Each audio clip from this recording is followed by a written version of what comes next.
Welcome to Scholars Institute. I am Mohammad Aman H Siddiqui.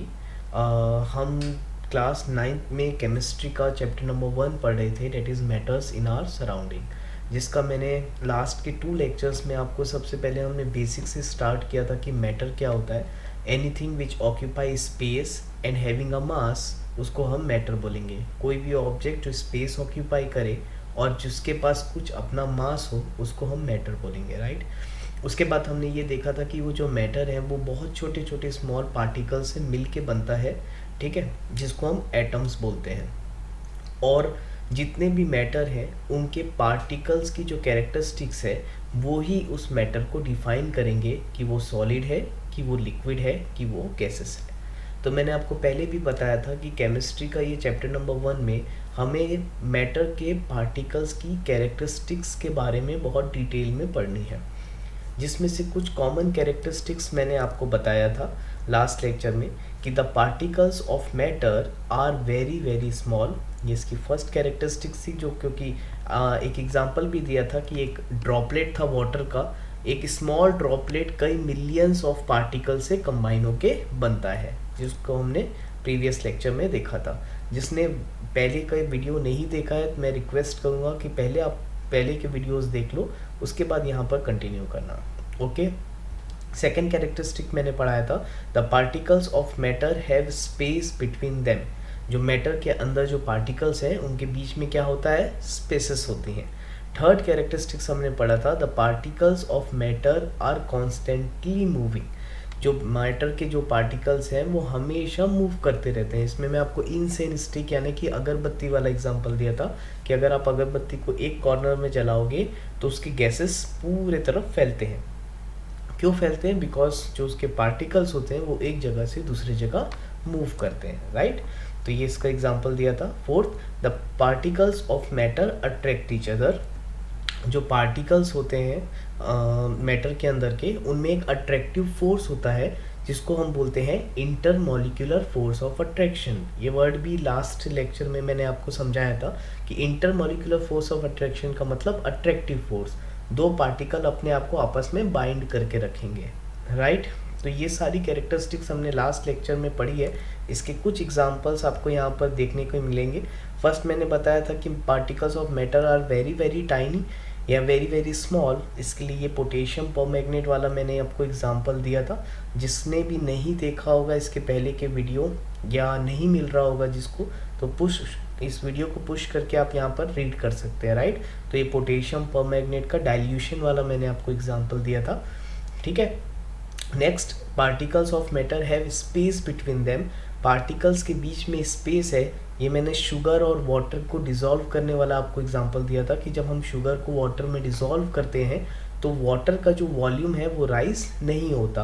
वो red colour का जो मार्क आपको यहाँ पर रेड मार्क दिख रहा है, शुगर डालने के बाद भी वाटर इस रेड मार्क के ऊपर नहीं आएगा। तो हमको ये पता चला कि शुगर ऐड करने के बाद भी वाटर का जो वॉल्यूम है वो सेम है, यानी कि जो शुगर के पार्टिकल्स हैं वो वाटर के पार्टिकल्स के बीच में चले गए होंगे। तो यहाँ से हमको ये पता चला कि पार्टिकल्स के बीच में स्पेसेस होता है जिसको हम बोलते हैं intermolecular spaces, right. Now third हमने पढ़ा था कि particles of matter are constantly moving. इसमें मैं ये अगरबत्ती वाला या इंसेन स्टिक इंग्लिश में बोलते हैं, तो आपको ये वाला एग्जांपल मैंने दिया था। इसका एक और एग्जांपल दिया था मैंने आपको, लास्ट लेक्चर का ही है ये सारी स्लाइड्स। तो मैंने एक और एग्जांपल आपको दिया था कॉपर सल्फेट सॉल्यूशन का। जब भी आपको ब्लू कलर का कोई सॉल्यूशन दिखे ना केमिस्ट्री में, that is a copper sulphate solution, CuSO4। तो आप लोग ये याद रखोगे, ठीक है। ये सारे एग्जांपल्स हमने लास्ट टाइम पढ़ा था। जिसने भी नहीं देखा होगा वीडियो को पुश करके आप आराम से पढ़ लीजिए, आपको समझ में आ जाएगा, ठीक है। फिलहाल फोर्थ एक और बच गया characteristic, the particle of matter attract each other.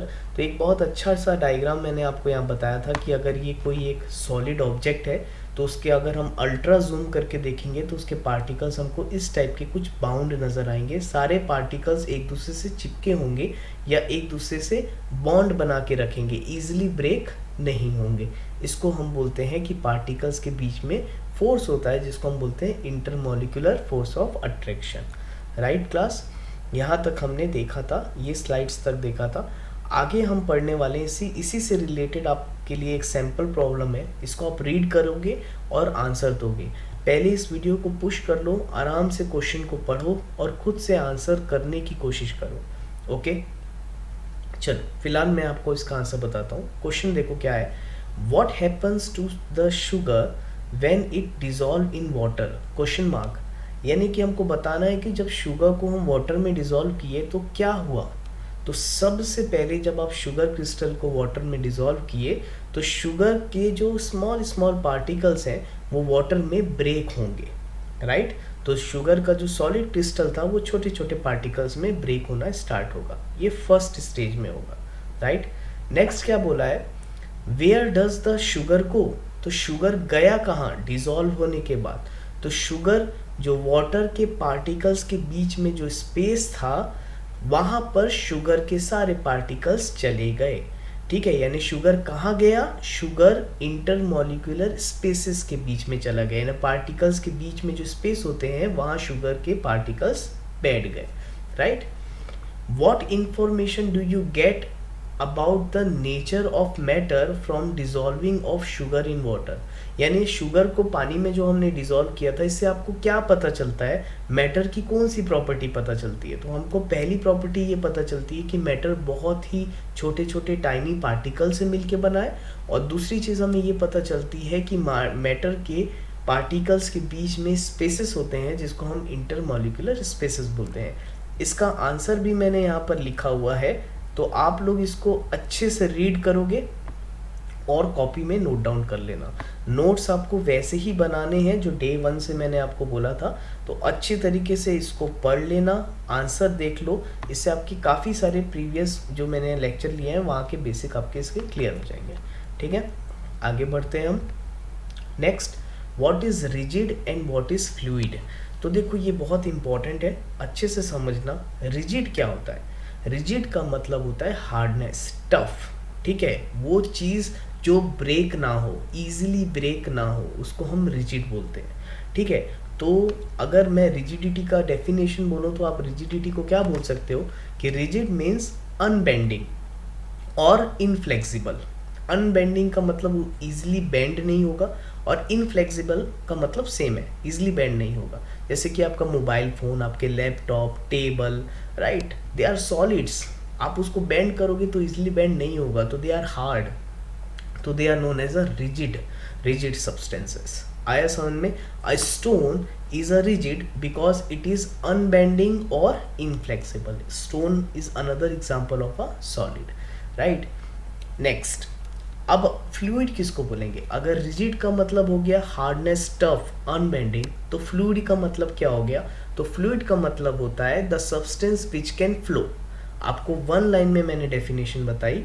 Fluid का मतलब होता है दो substance which can flow easily, जो सब्सटेंस फ्लो हो सके। अच्छा देखो, अगर हम पत्थर को फेंकेंगे कहीं पर तो क्या वो फ्लो हो जाएगा क्या, बिल्कुल भी नहीं। लेकिन अगर वही आप वाटर को एक टेबल में फेंकोगे तो वो फ्लो होता है, राइट। इवनली अगर आप किसी गैसेस को, आप जब आप कुकिंग करने जाते होगे और गैस हल्की से आपसे अगर खुली छूट जाए तो गैस की स्मेल पूरे कमरे में चले जाती है। तो हमको क्या समझ में आया, फ्लूइड वो सब्सटेंस है जो फ्लो हो सकते हैं, एक जगह से दूसरी जगह फ्लो हो सकते हैं। तो फ्लूइड में 2 चीज़ें आ गई, एक तो लिक्विड और दूसरी आपकी गैसेस, राइट। तो हमको फ्लूइड का डेफिनेशन, बेसिक मीनिंग क्या होगा, व्हाट इज फ्लूइड। तो fluid means a material which can flow easily, जो मटेरियल इजली फ्लो हो जाए उसको हम क्या बोलेंगे, fluid. And requires a vessel और container to kept it. Vessel का मतलब कंटेनर होता है, ठीक है। यानी कि फ्लूइड वो सब्सटेंस हो गया जो आराम से इजीली फ्लो हो जाए और जिसको रखने के लिए हमें एक कंटेनर की ज़रूरत पड़े। जैसे वाटर, मिल्क, जितने भी लिक्विड वाले प्रोडक्ट हैं आपके, उसको रखने के लिए हमको एक कंटेनर की ज़रूरत पड़ती है। बिना कंटेनर के हम ना ही मिल्क को रख पाएंगे ना ही हम वाटर को रख पाएंगे। सिमिलरली गैसेस के लिए भी हमको कंटेनर की ज़रूरत पड़ती है। आप देखे होंगे ऑक्सीजन गैस के कंटेनर आते हैं, हाइड्रोजन गैस के कंटेनर्स आते हैं, राइट। तो गैसेस को भी रखने के लिए हमको कंटेनर चाहिए। तो फ्लूइड में दोनों आएंगे, लिक्विड्स भी आएंगे और गैसेस भी आएंगे, राइट। तो इसी का एक एग्जाम्पल देते हुए यहाँ पर मैंने लिखा है, देखो अ सॉलिड। अच्छा याद रखना, मैटर को हमने 3 पार्ट्स में डिवाइड किया था, सॉलिड, लिक्विड एंड गैसेस। तो हम इस पूरे चैप्टर में इन्हीं के बेसिस पे बात करेंगे।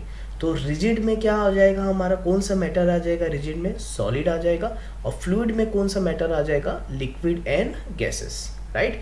तो a solid is a rigid form of matter, ठीक है, यहाँ पर लिखा है, आप लोग रीड करो। A solid is a rigid form of matter, due to their rigidity solid have a tendency to maintain their shapes with when subjected to outside forces.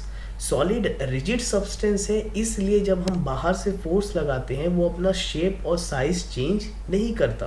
अगर आप अपने मोबाइल फ़ोन को प्रेस करोगे तो क्या वो फैल जाएगा या कुछ उसका शेप चेंज होगा, नहीं, because it is rigid, it is a solid substance, right. अगर यहीं पर हम फ्लूइड की बात करें तो a liquid is a fluid form of matter which occupies the lower part of the container in which it is kept. Now this is a very important line, आप लोग को ये बहुत अच्छे से समझना है। देखो, अगर हम मिल्क या वाटर को किसी भी कंटेनर में फिल करेंगे तो वो उतना ही जगह या उतना ही वॉल्यूम ऑक्यूपाई करेगा जितना आप उसको फिल करोगे। एग्जाम्पल के लिए, अगर एक वाटर बॉटल आप हाफ फिल करते हो तो वो बॉटल के अंदर जाने के बाद वो आपको हाफ लेवल में ही दिखेगी।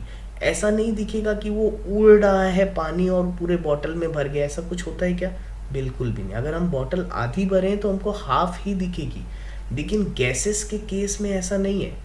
अगर आप गैस को किसी भी कंटेनर में फिल करते हो तो वो गैस क्या करता है, वो पूरे कंटेनर को ऑक्यूपाई कर लेता है, राइट और नॉट। आप ऑक्सीजन गैस का सिलेंडर ले लो, आप कोई भी गैस ले लो, आप कब जब भी आप गैस को रोक नहीं सकते। आप किसी भी कंटेनर में गैस को फिल करोगे तो पूरे कंटेनर को ऑक्यूपाई कर लेगा। तो वही चीज़ यहाँ समझा रहा है, ध्यान से पढ़ो। A liquid is a fluid form of matter which occupies the lower part of the container in which it is kept।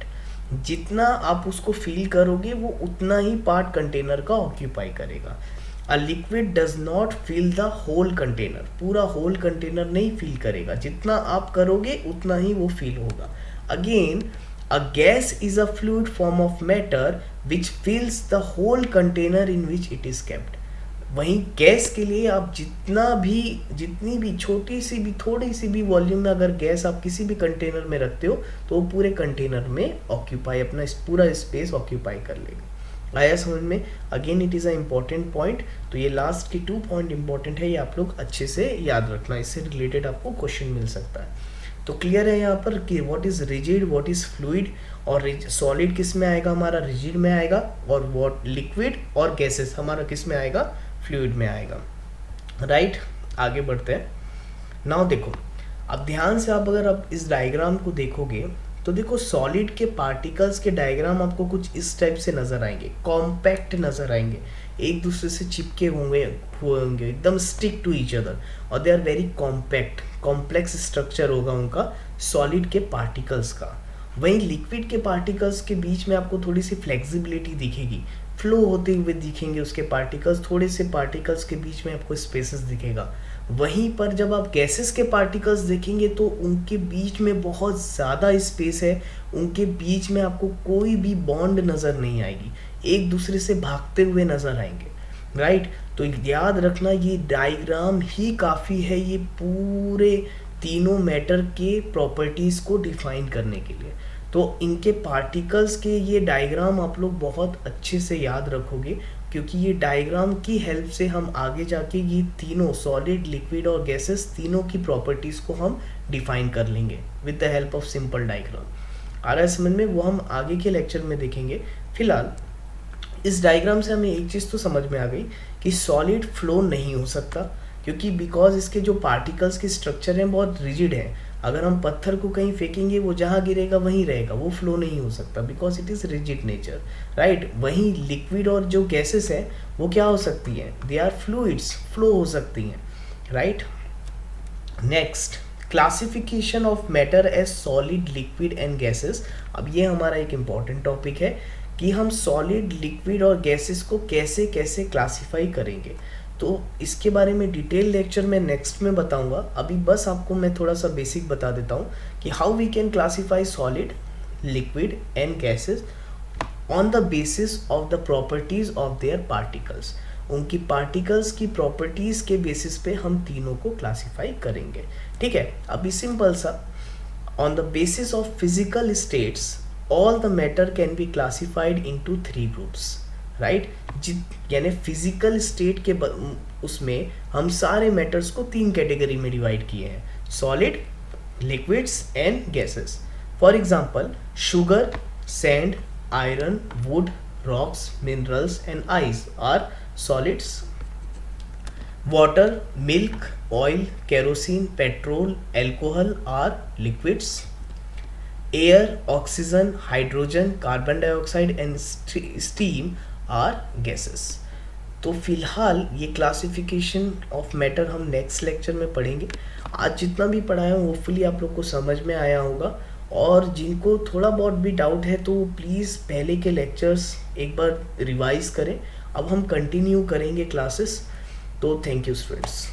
अच्छा हाँ, अगर कोई भी डाउट होगा तो हम व्हाट्सएप में डिस्कस करेंगे। My WhatsApp number is 7089996000, right? तो व्हाट्सएप में डाउट डिस्कस कर सकते हैं, और होपफुली मैं कोशिश करूँगा कि स्काइप के थ्रू भी वीडियो कॉल में आपके डाउट्स को क्लियर कर पाऊँ। ओके, तो कमेंट करके बताना मुझे नीचे कि आपको समझ में आया कि नहीं आया, राइट? तो इसी तरीके के और वीडियोस अब आपको कंटिन्यू मिलते रहेंगे। पहले हम केमिस्ट्री कंटिन्यू कर रहे हैं, तो हम यही चैप्टर कंटिन्यू रोज डेली बेसिस पे करेंगे। Thank you students.